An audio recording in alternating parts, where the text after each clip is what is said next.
I'm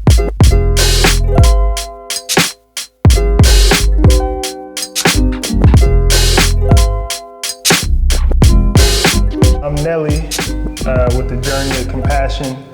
The purpose of the interview is to create like relatable stories. I think if we tell our stories, it connects us, and also I'm inspired by what's around me. So a lot of times, like when we talk about content, it's like we're trying to leverage our content by, let's go talk to the person with the most clout or whatever. And it's like, I want to talk to people who inspire me that I personally know. We have inspiration around us, and we create a platform to have people use their voice, then that's what creates the change. Interviewing JD today, my childhood friend, documenting his journey, transitioning to society after doing 15 years in prison. So just right off the bat, I was thinking about like isolation.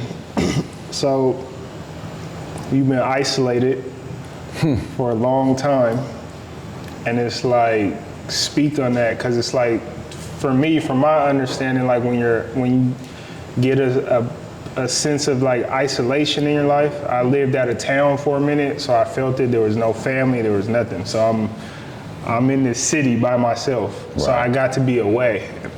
And it helped me discover myself, which leads me to what I'm doing now. So like, speak to the people about that. Like, I mean, some people may have kids and this and that, but it's like, what benefits did you get from that? Isolation is probably one of the most peaceful and beautiful things you could get out of life, you know, for yourself. You know, granted, like you said, people that have kids, that's probably the biggest blessing, but when you're able to isolate and pretty much just go into a closet by yourself and just turn off all the lights, yeah, you're gonna figure out who you are. I promise you that. It may take some time, but you have to face yourself and your thoughts, and that's the biggest thing, is your thoughts. Everybody's living in their own world, and they're living this fantasy, and the world is a fantasy. Like, we're living in the same environment, but your mind is allowing you to live somewhere else. Mm-hmm. And my mind's allowing me to live somewhere else. So when you're able to isolate, you become face to face with your thoughts. And a lot of people call them their demons, but they don't have to be demons. You know what I'm saying? Most definitely. Maybe that's a fear tactic. I think it is, because people are afraid of those thoughts. Yeah, you know, and if you attach demon to it, it's like, oof, hold on, no, you know what I'm saying? I don't want to go there. Yeah. But I think it's mandatory that you go there. So that's a good point. But we live in a world that stretches us. You got work. If you're unaware, you got television, so you're distracted by all these things. So like, what tools could they use? Because even in prison, there's distractions. It's the same. Yeah. I mean, there's major distractions. Everything you do on the streets, you can do in prison. Yeah, for and sure. some, because the environment is so close. Everybody's on top of each other, so there's a lot more, you know what I'm saying, than kind of in the world, because everything is in arm's reach. But in prison, I would say my biggest outlet was working out. It was the weight room, it was running on the track, the pull-up and dip bar. Yeah. That was my form of meditation. And there would be people on the yard and at the fence, and they're talking about what girl they used to have back in 2006 and what Benz they had and all that, which was probably a lie, you know? Yeah. And I know some of them guys, and it's like, hey bro, come hang out. It's like, yeah, I see you. I'm over here to the dip and pull-up bar. Nah, You're more than welcome to come, but I got somewhere to be. So I always envision myself like driving.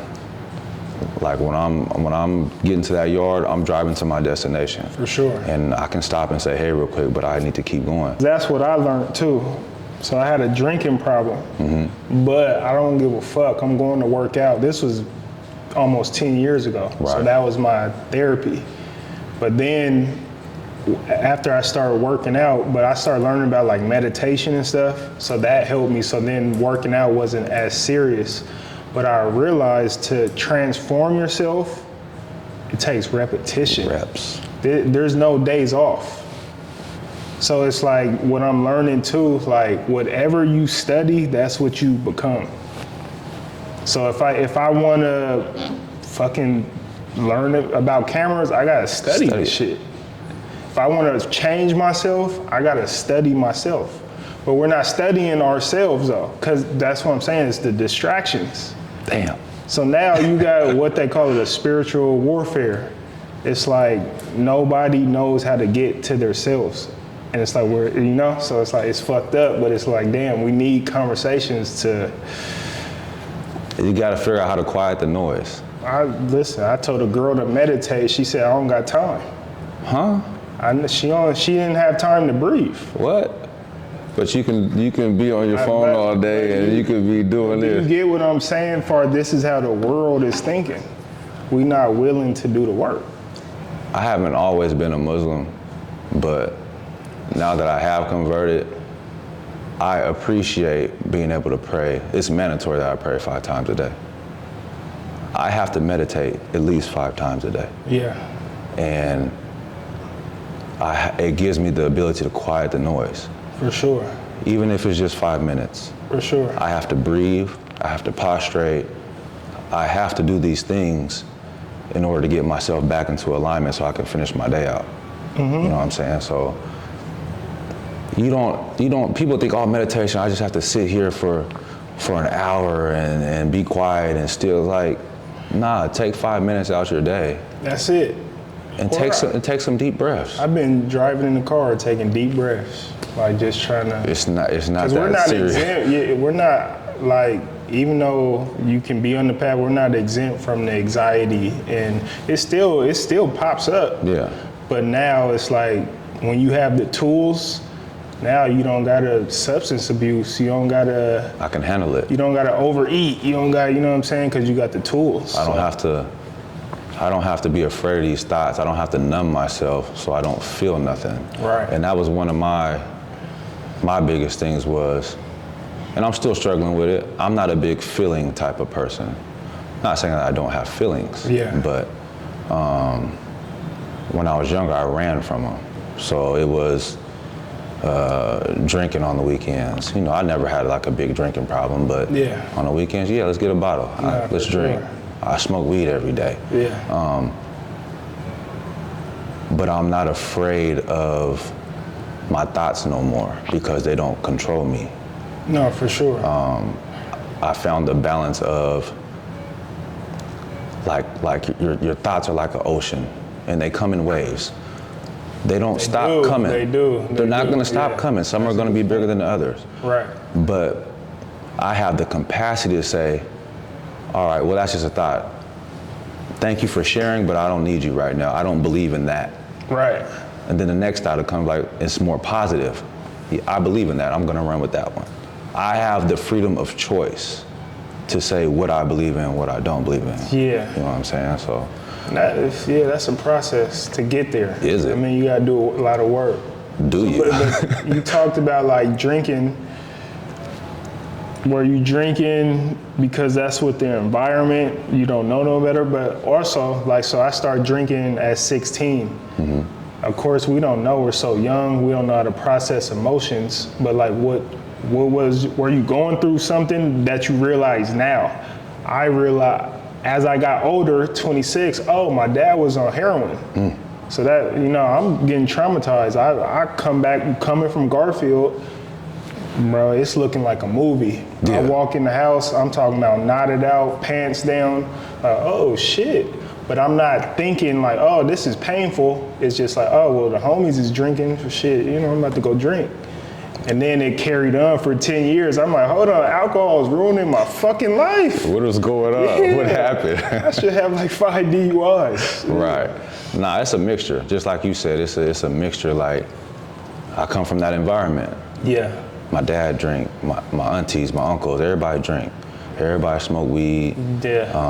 Some of my family members on drugs. You know, it's like, so this is normal. It's normal, yeah. In reality, though, it's not. So they're dealing with some type of trauma. But I'm so young, I don't know that. I don't even know what trauma is at that age. You know what I'm saying? So you grow up thinking, okay, this is cool. This is just what our people do. This is what we do. But then I guess, because I was socially drinking before parties and stuff at a young age, probably 14 or something. Nah, for sure. You know what I'm saying? But not knowing, like, nah, I'm hurt. But that's fucked up, though. Nah, like, when you think about it, like, what's happening to us, like, we're starting early. Yeah. So now you get 26, if you get too far in the deep end, a lot of motherfuckers ain't gonna come back. They too far. The reason why I went to prison is I hit that point. It's like, basketball's not working out. I'm back here in the hood. This is what I know. This is what I seen growing up. Yes. I know how to work. I don't mind working. But that's not gonna get me over the top. Right. And when you have this like this, everybody's telling you, oh yeah, you're dope at this and you're gonna make it, and then the shit don't happen. It's like, well, everybody's looking at you like, oh well, I guess you're just. It's a lot of pressure. Yeah. You know? But I hit that wall and it got to the point where, man, I don't give a fuck. I'm one of the bros again. I'm here. Yeah, fuck it. Fuck it. Yeah. You know what I'm saying? But I tell people I don't like how much time I did, but every second that I did was a blessing because it corrected my path. Yeah, for It sure. went from, because when I was growing up, it was, all I do is play sports. Right. And some of the bros was already, I always hanged out with the older kids, so they were already drinking and smoking and, nah, bro, I'm good, I'm an athlete. Like I had that type of focus. For sure. You know what I'm saying? And I lost it. You got out of alignment. Yeah. And prison I know said, that feeling too. oh no, go back to where you were. And it's crazy, like, what I noticed, to get back in alignment, it comes with a hard lesson. It comes with a crazy lesson. So like, you had to do 15 years to learn the lesson. Yeah. That's harsh. Actually, I probably learned it about year 3 or so. But that's good. But, you know what I'm it's saying? like, But you still got to do that. You got to put the time like, in. Damn, I got off track like that, and I'm in here. But the people that's not in prison, they might not physically be in prison, but the prison's up here too. So a lot of motherfuckers is just fucking off. Yeah. And it's like, it's a crazy, like you said earlier, it's all mental. So if your mind ain't sharp. And I used to get that a lot. I would call people and it's like, bro, you sound good. I'm like, man, I appreciate that, thank you. Yeah. How are you? Man, life's fucked up. Damn, bro, what's going on? Yeah.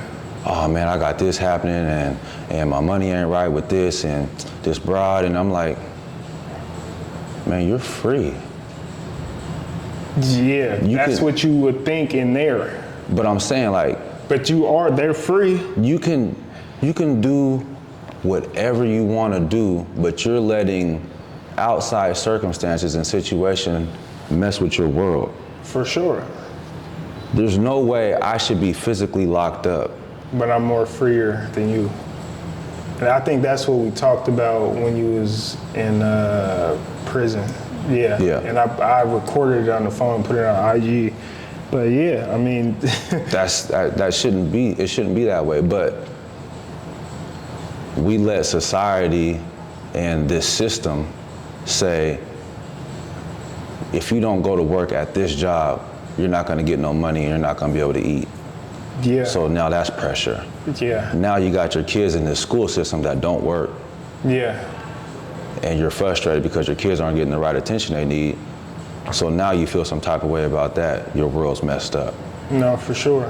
And now you don't have no free time because you gotta deal with A and B. Yeah. And now you're mad with yourself. And then you let go.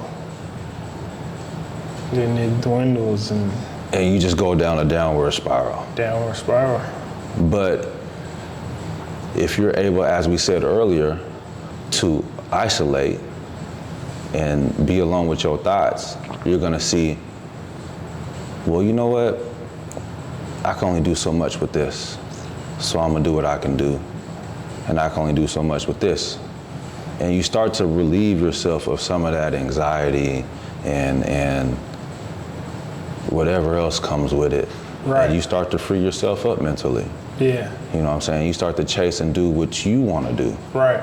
You know what I'm saying? Like, we have certain responsibilities and stuff, I get it. But if you're gonna do and take care of those responsibilities, why not do it in the manner that you want to do it? For sure. Like, when I got out,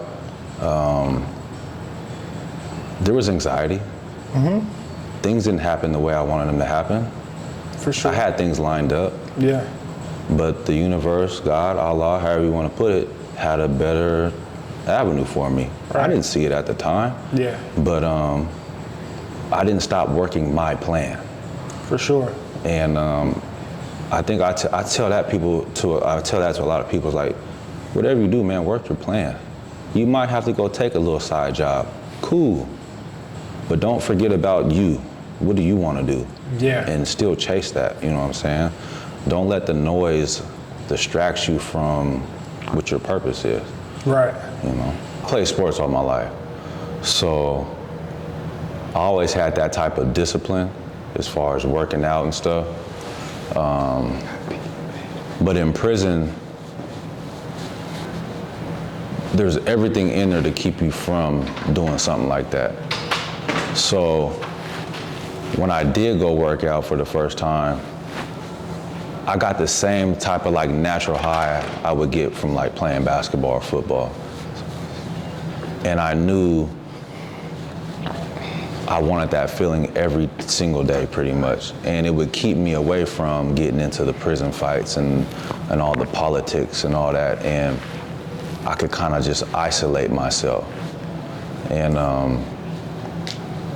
I'd probably say my first year at Walla Walla, when I hit the big yard and went to the weight pile, it just felt like a piece of home. It was peaceful. You're outside. I don't care if it was snowing out, if it's raining. I'm going outside to lift weights. You got to be alone, or most of the time alone, or did you get into a group? I had one workout partner, but you know, prison, you move around a lot, you get different cellies and stuff. But it was by myself. And I would have people come up to me like, hey man, can I work out with you? And I'm like, yeah, sure, whatever. And we'll work out, but it'd be in silence for the most part. It's, I won't say natural, but it's definitely, like we was talking about repetition, it's a learned behavior for me. So it's a pattern. I would go to Garfield Teen Life Center late nights, and I would be up in Garfield's gym by myself, shooting 100 to 1,000 jumpers while I'm up there. I'd be, old man Willie would be up there lifting weights, and he would say, hey young man, come in here. And I'm, all right, but I'm by myself. And I think it's the discipline for me to know that no matter what, I'm gonna go do what I have to do in order to succeed and do, you know, the things that I need to do. It's for me, it's something that being trapped with your thoughts and the pain of I'm putting in all this work and my lungs are on fire. I done did 40, 50 reps on chest, and my chest is so tight, I don't think I can do another rep. But somehow you have to figure out how to do another rep. You have to figure out how to put up another 10 to 20 jumpers before you leave this gym. It's the same thing in life. I don't feel like getting up and going to work today, but I got 3 kids or whatever, and I need to put food on this table. So I just take my sports lessons and I took it with me to prison. And it helped me ascend to another level of my being. Because I didn't want to be on the fence line talking about what car I used to have and how much money I had when I was on the streets, because I don't have no money now. That doesn't matter. I don't have a car. I'm surviving off $10 a month, you know what I'm saying? I mean, that speaks to everybody. We got to hold ourselves accountable. And how many of us struggle with that? There's a lot of people, you know what I'm saying? But you don't change until you're accountable. I agree. You really got to be like, oh shit, no, bro, you're getting kind of fat. I fucked up. Yeah. You have to say that to yourself. No, you have to talk to yourself. You guys talk to yourself raw. And people laugh at it and even at me. I have conversations with myself. Oh yeah, I'll respond and everything. You know what I'm saying? Like, I was listening to a podcast. I forgot the guy's name, but I said it on one of my reels. But he asked, "Are you aware?" Yeah. I'm like, "Yeah, I'm aware." He said, "Are you aware that you're aware?" I said, "Yeah." He said, "Well, who answered the second question? Who answered the second time?" Mm-hmm. I'm like, "I did." Yeah. He said, "Exactly." Right. That higher being, that higher level of yourself was aware to say, "Oh no, we see what's going on." You know what I'm saying? Yeah. But then it goes back to the distractions. As far as people. Yeah. You know what I'm saying? Like, it's like, if these conversations are not happening, like, how do we change? If I love sports, I'm gonna watch boxing tonight. Mm-hmm. You know what I'm saying? I love everything. But if that's pushed to the forefront of the media, we gotta think. We think the media is everything. If the media said it, it's truth. It's truth, and that's our problem. So it's like, we need more conversations like this. And I learned the only truth is, yeah, that's it. I love my mom, I love my dad, but that's their truth. For sure. So I can't base my life and my future on their past experiences. Right. You know, I still have to live my life. Yeah. And when you base your life off somebody else's past, that's where the anxiety comes, because you're trying to live up to something that don't. Not following your own truth. I would say that's why a lot of people struggle with a lot of things. My mom sent me a beautiful book called The Myth of Normal. And I recommend it to everybody. It's a long book. Yeah. But it talks about what is normal. And that uneasy feeling when you feel like you're doing something wrong. Like, you asked me, can I borrow $20? Mm-hmm. And I want to tell you no. Yeah. But I say yeah anyway, just to make you happy. Yeah. That's not normal. For sure. If I want to say no, I should have the willpower to say no. Yeah. You know what I'm saying? And I don't have this anxiety built up of, is this person gonna like me? If you don't like me because I won't give you $20, well then you're really not my friend then. You know what I'm saying? That's funny you say that. And I had this thought a couple of days ago. It's like, yeah, I'm getting comfortable saying no, because I'm too focused right now. Mm-hmm. So it's like, I really don't want to escape with people and go watch sports and do certain. I love sports, but it's like I'd rather stay in my bubble right now and just lock in. I'm on a mission, so it's like. Bro, I work 3 jobs and I volunteer at another gym. Yeah. I haven't watched TV in probably almost a month. Nah, for sure. I don't even have a desire to watch TV. Time now, and then, yeah, for sure. Every once in a while, I'll go in there and turn on the stock channel and see what the stocks are doing, what the news is, and then I'm gone. For sure. Like, I don't watch the news. I don't. Yeah, never. Yeah. It's like, for what? Because that's somebody else's visual of the world. No, for sure. When I look out into the world, I see a beautiful place. See, you keep saying that when I talk to you, it's like, shit. It's beautiful. It's raining, but it's beautiful. It's beautiful. The streets look like shit sometimes because we got junkies everywhere, but I can see past that. You see the abundance in it. Yeah, for sure. Working out was first. Because I do believe everything takes a physical action. If you're thinking right now, it's a physical action. Your body breaking down what you ate is a physical action. If you want to wiggle your toes, like even though you might not be doing it right now, your nervous system is sending a physical signal down to your toes and your fingers to wiggle. So it's easy for you to transition into another state of your being if you take physical action, and working out is probably the best thing you can do.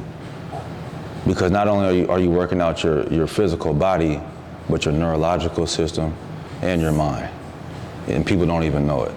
Like before you start to see results physically, you'll get stronger first. Your wind will increase. Your thoughts will be clearer. Your anxiety will go down. Your depression will go down. And then you'll see the physical results. So I recommend that to everybody. I don't care if you don't lift weights, if you just want to go run on a treadmill, you just want to go walk, go exercise somehow. You need a sweat. You have to. It's a release, toxins, all. We could get into that for hours and days. For sure, but the physical aspect came first. I've always believed in God and a higher power. I believe in energy. I never considered myself a Christian, but growing up, you go to church. My grandma was a Jehovah's Witness. So I would go to the Kingdom Hall with her sometimes. But the message was never complete for me. And I'm not knocking anybody's religion or anything like that. If it helps you be a better version of yourself, by all means, Definitely. take it. But for me, it didn't explain to me, well, how am I supposed to talk to Allah or God? How am I supposed to pray? What are these rules that I'm supposed to follow? Just like if I'm talking to my brother here, there's a certain way he wants me to talk to him. There's a certain way that you want me to act around you, just out of a mutual respect type of thing. Yeah, for sure. So why wouldn't God want the same thing? Yeah. So when I started to study, and it took me probably,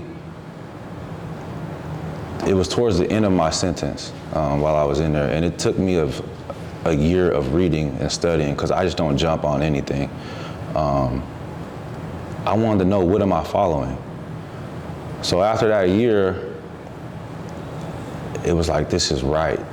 Like when I prayed, it felt natural.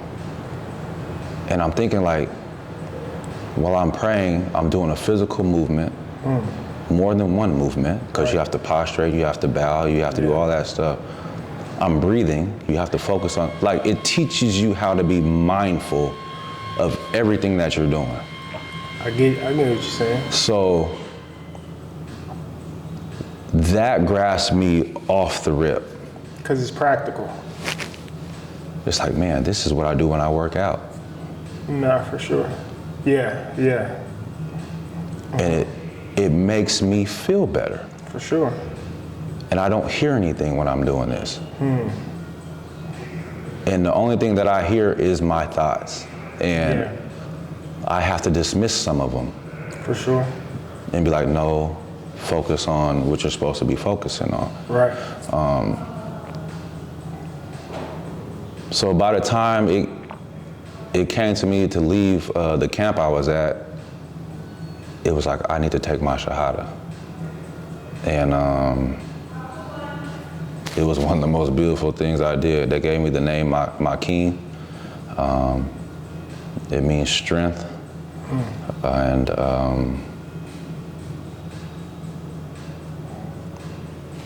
don't know, it's probably one of the most peaceful moments I had in the whole time I've been in prison. Yeah, that's what's up. I mean, it's always each one teach one. So we don't have to go into it, but we can speak raw. Man, I'm here. I'm here, brother. Whatever. So I told you before, so what I've learned on this journey, I've been healing for years. So like the healing never stops. So I got betrayed bad. I'm talking about bad. When I'm on a path of alignment, now I'm kind of veering off. My emotions, I'm angry now. Yeah. You know, I'm starting to get that. So speak on betrayal. I mean, you don't have to go into if you want to, you can, but I know your situation. And again, we don't have to go into that, but speak on like, how did you accept that? How long did it take? And I'm asking for myself too, because I'm in the process. I'm just now getting out the process of kind of releasing it. I feel like that's why I'm here now. This is like the final stage. All right, let's get back to the shit. But it's like that shit is real. That shit was painful. On betrayal. Or am I wrong for saying, but is No, betrayal's betrayal. No, betrayal. It is what it is. But you're meant to handle adversity. Most definitely. It's gonna make, I'm just getting more disciplined. So, as a human, we're made to adapt. For sure. You're gonna adapt. Yeah. I don't care what situation you're in. So when you're betrayed, it hurts. Oh man. I just did 14 years for somebody else.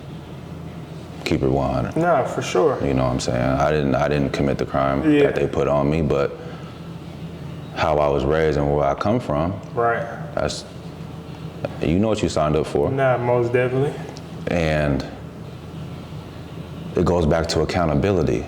For sure. So I didn't do my homework and due diligence. I put myself in this situation to be around this person. For sure. Not even, I get it. So I put the blame on myself. Part of it's you.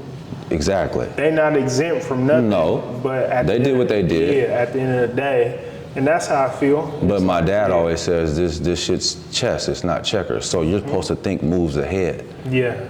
You know what I'm saying? And I wasn't thinking moves ahead because I was numb. Yeah. I was drinking. I was smoking every day. For sure, you're on the wrong frequency. I can't see. No, you can't see. But now I can see. Yeah. So I take accountability for that. And the betrayal is like once you're able to say, you know what, man, I fucked up. No, accountability. Sure. And you know who you are as a person. Yeah. The anger and the resentment and all that, the frustration, it falls off. Yeah. Because it's like, all right, that happened, so what do I do to move forward? I missed the game-winning shot. I've done it before. Yeah. I didn't want to go to school the next day. No, right. I've dribbled the ball off my foot out of bounds. Yeah. Last seconds of the game. Yeah, for sure. I didn't want to go to school the next day. Yeah.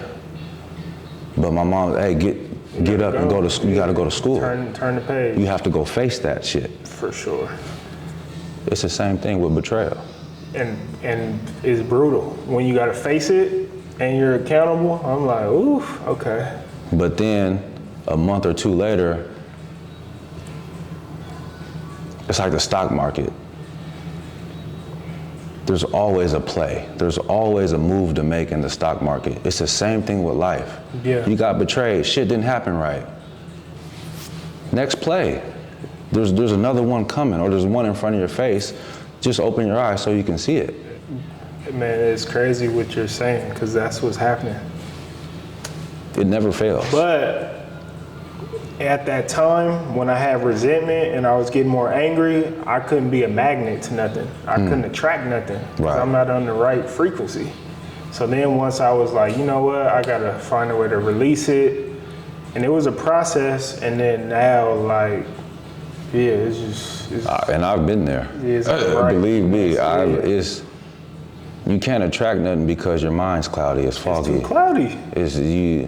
All you see is red, Yeah, you know, or black, because I tend to black out. yeah, You know, coming from my dad, I have that I wish a motherfucker would attitude Yeah. sometimes, and I'm better with it. right, You know, just because I had that time to isolate. right. But it takes so much energy to hold on to resentment and anger, and you can't attract nothing besides more of it. And it's crazy, like when I first started healing and getting over alcohol, now that I'm in this seat, it's like, bro, it's like you're carrying around a weight all day. Like spiritually, it's like a weight. and it's gonna kill you.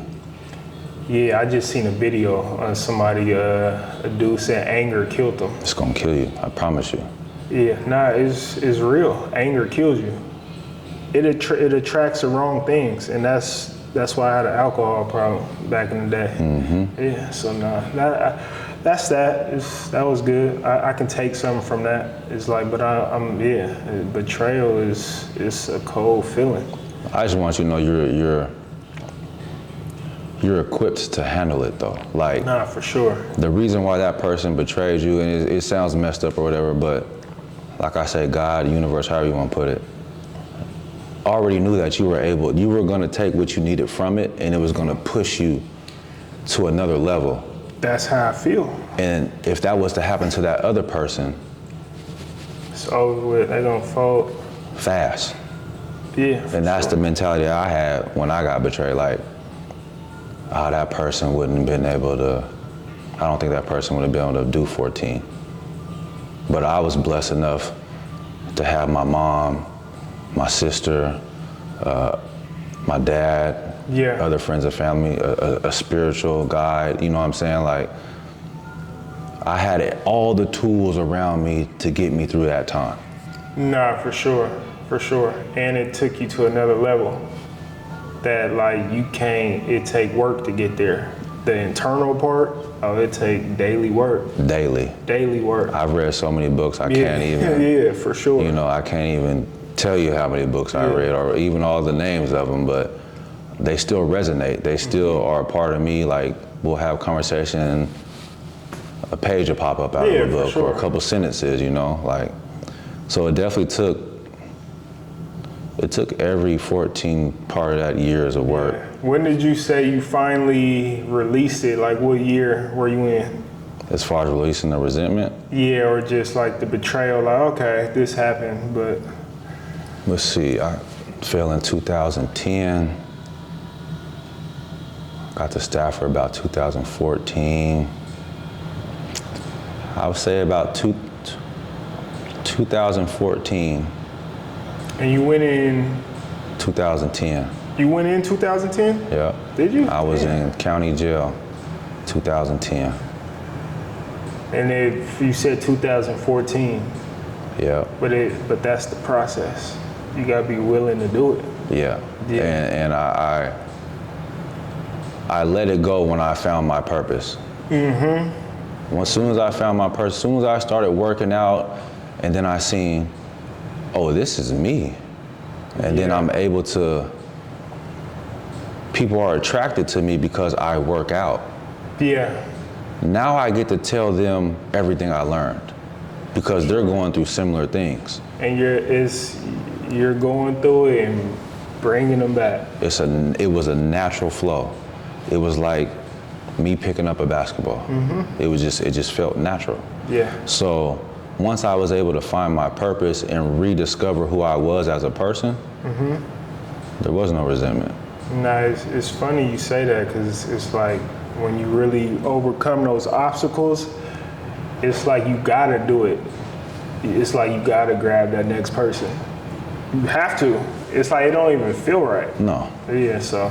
Because you went through something that you know changed your life for the better. For sure. So it's like, why would I hold this blessing in and not share it? Right. No, you know, sure. And I think that's, if everybody can discover it, it's part of everybody's purpose. It is overcoming the whatever they're going through. And be able to share it. Man, but this is what why is motherfuckers so scared to talk? I would say that's the only thing. I didn't ask plenty of people, hey, you want to talk to the camera? Like I heard you talk, they be scared. I'm like, All you do is gotta speak your reality. I'm just gonna keep it blunt and frank. As the black community, Yeah. that's a no-no. It's a weakness. It's a weakness. You're soft. Yeah, for sure. But the psychology of that is so fucked up. You actually then turned into a fucking warrior. Internally, you like, I'm too disciplined.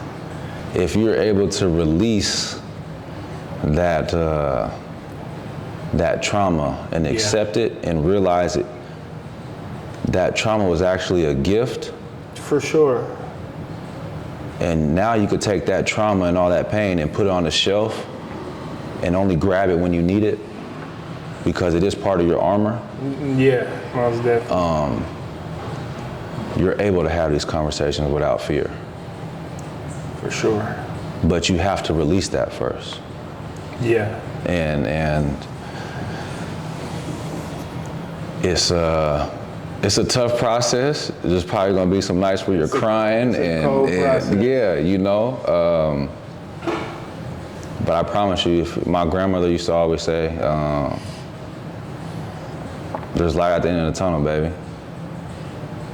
So it's an understatement too. Go through the dark part. Yeah. And just know at the end there's some light. Yeah. And when I went in, I didn't see no light. I didn't call my mom for the first month when I got to Walla Walla because I felt like there was no light. So let me separate myself so I can do my time, so I can have tunnel vision. Yeah. I don't have to worry about my mama and my sister, but damn, how selfish am I if I do that? No, and for sure. She had to write me a letter and say, call me. And she said, don't you ever do that again. So it's like, okay, I have to figure out how do I keep my mental sanity while I'm in here, but still be the man of my household that I was before I left. Right. So that's another part of prison was a blessing. Because I'm a physical person. If I'm gonna take care of my business, I like to be there physically. Right. I can hug you, I can, you know what I'm saying, I can look at you, I can go do something. If you say you needed $100 to help you pay rent, well, I can go make a couple $100. Yeah. And you're, all right, I got you, don't trip, don't worry about it. For sure. But I'm in prison, I can't do that. Can't do that. So it forced me to free up my world to think and to be able to use my words. I'm a very quiet person. Me too. But it forced me to speak. Yeah. And I didn't know how powerful the voice is. I didn't know that. The quiet motherfucker need to speak. You don't have to be there physically all the time. Yeah. It's nice, you know, but you can get a lot done with your mind and your words. And biblically, your words is a double-edged sword. It brings life and death. Yeah. So if everybody's with me or just talking to the camera, betrayal sent you to prison. Prison was a blessing. And then it forced you to speak. So for the people listening, whatever they're going through, the hard times, the resentment, the anger, once they start speaking about it, it makes you free because you need to let that shit out. You need to release it. You're going to impact the other person because somebody's going through that. Definitely. There's a billion people in the world. We got to speak. And I tell this to my clients when we work out. Stop focusing on the negative. Like, I know you're winded. I know you're tired. I know you're sore. Stop saying that. Yeah. Because you're telling your body how to feel. Yeah. So when I work out, I get tired. I'm human. Yeah. You know what I'm saying? My muscles are sore. Some days I don't want to be there. I don't tell myself that. I literally out loud say, you know, we're good. You're not tired. You're strong. Yeah. You're the strongest person in this gym. No, for sure. Granted, this guy is next to me bench pressing 400 pounds. For sure. You know what I'm saying? But it's the mentality. He's not going to outwork me. Yeah, I promise you that. Yeah. So I'm not tired. Yeah. And your body will instantly Stop being tired. For sure. So if you can carry that over into your everyday life, I got betrayed. No, I didn't. I got blessed. Yeah. Now your body's like, it's not in that rugged, depressed. It's not in that. Yeah, it kind of releases everything. It's like, man, I'm good.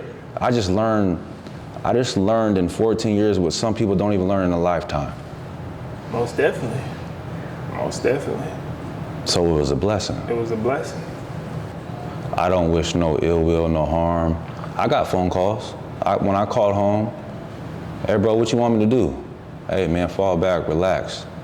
It's good. Let that man live, let him breathe. I don't wish no ill will on that man. And if I didn't do that, I wouldn't be here.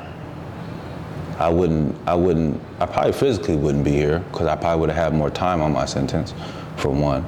But mentally, I wouldn't be here because that would have stopped me from elevating because I would have been holding on to that.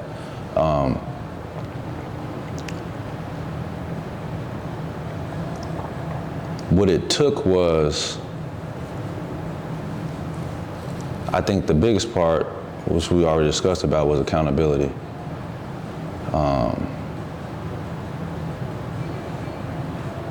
I had to be accountable for my part. I wasn't living right, you know what I'm saying? So it came with the territory for me to be betrayed. So as much as I want to be mad at that man, I gotta be mad at myself first. And the game you chose to play comes with that behavior. Ain't nothing, I can't stand the streets. I can't stand the hood, but I love the hood. Yeah. The mentality is off. And you know, all of us like gangster movies and all. Yeah, watch them because it's been happening since the beginning of time. Betrayal is. It's showing you. Yeah, it's what's gonna happen. But we look at the glitz and the glamour of it. We you know what I'm saying? a movie. It's sweet. Somebody chose to pick up a camera and display a story, and we kind of like, oh, this is the media. Yeah. But you know, we're not regular people. Aren't really around cameras, though. You know what I'm saying? But it's like, nah, they showing you. It's real. And there's no pause button, no rewind. It's like, no, go sit down for this 20 years, or you end up in a box. Damn, it's funny since you asked that.